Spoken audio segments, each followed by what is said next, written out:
music class. Welcome to Miss E's Music Room. We are going to embark on ukulele in music class, and some of you might be interested in purchasing a ukulele to use at home and to bring back and forth when you have music class. So let's talk about the different kinds of ukuleles that I recommend and about what you're going to need to get started. So this is a brand new ukulele for me. It's one that I'm recommending to families to purchase if they're interested in getting a ukulele to start off on. By the way, some people also say ukulele. It's probably the more proper way to say ukulele is ukulele. In class, I'm going to say ukulele just because that's what I've gotten accustomed to.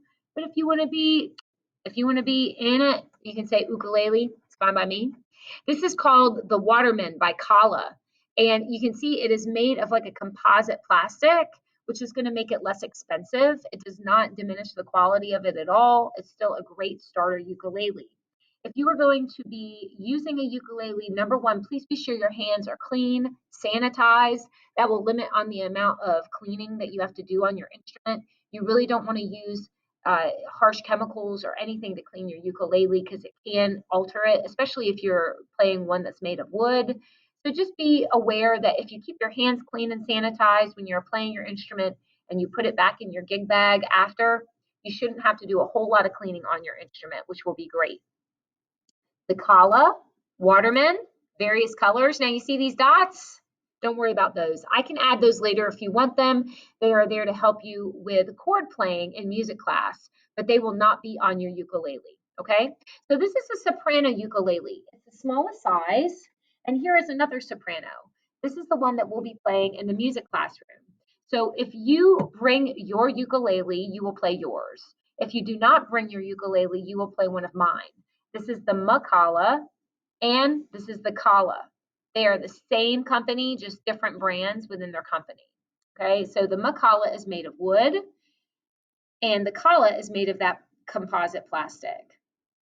They both have the same anatomy. They are both the same size. And as you can see, they are both labeled with dots to help with chords. This is the one that I'm playing in the music room. This one is a concert ukulele. Can you see the obvious difference in size? The concert is a little bit bigger. It's going to make it more expensive. But the reason I play a concert is because I need to have one that's bigger for my big fingers. So it helps a lot if you're playing ukulele and you're having trouble because the strings are so small. You may want to consider a concert or a bigger ukulele. They still tune the same, but it is a little bit more comfortable to play if you've got bigger fingers. So that's why I play that. You will also notice that mine has a strap. And the strap is very necessary for me because I walk around the room. You do not need a strap. And if you purchase a Kala or a Makala, you don't even have a way to put a strap on your ukulele. So definitely do not purchase a strap if you got a Kala or a Waterman because there's nowhere to put that strap. Now they do make straps that clip on your sound hole, but I have found those difficult to hold anyway. So I don't recommend getting a strap. You're going to be seated most of the time when you play. So don't worry about straps. Concert sopranos, that's the difference in size there. Gig bags. Now you need a gig bag. So if you're going to be carrying that ukulele from school to home, you've got to have a high quality gig bag. And if you buy this Waterman Kala, it comes with one. So that's great. This one has a zipper pouch in the front for your tuner, and it's got some nice padding to be sure that as it bumps around at school, that no big damage will happen to it. Some ukuleles come with drawstring bags like this one. The Waterman came with this one as well.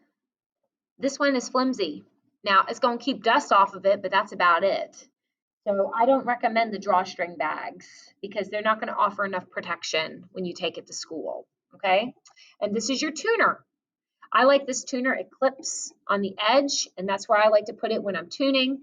It also goes from a gray screen to a green screen when the note is perfectly tuned. It's very simple and easy. And that one came with my Amazon purchase. That's the one I'd recommend. Now let's talk about your basic body build of the ukulele or ukulele. This is the body, the bridge and saddle, the sound hole. Now this is the place that you're going to strum. Ooh, it doesn't sound good. Join me later for tuning. That's where you play in between the neck and the sound hole. This is the neck. As you come up, that makes sense. It's the neck like a giraffe neck. And these are the frets. you're going to be putting your fingers in between those middle frets. That's where you play. So when you press down, you press down on that. This is the nut. This is the head. And these are your tuning pegs. You will notice that the strings go with a specific tuner. And you're going to have to get really good at identifying what those are and which direction the string is moving so you know which way to tighten and loosen it to get it in perfect tune. We will talk about that next. So your takeaways. Kalas, those are great. Makalas, those are great. If you want to go fancy, you can get a concert. Mine is a Luna. So that's another good brand that I've been recommending too. Those are more expensive though. So stick with the Kalas and the Makalas. There's a lot of different colors that you can invest in and look for. Be sure that you are getting a gig bag and a tuner. And when you get it, please understand it's going to sound really bad until you get good at tuning. And if you are interested, you can add those colored dots when you come to the music classroom, and I will help you putting those on and getting it in tune. You can't go wrong, guys. Once I teach you the basics, you're going to be able to take off with this. Have fun with your ukulele, and we'll see you back here in the music room.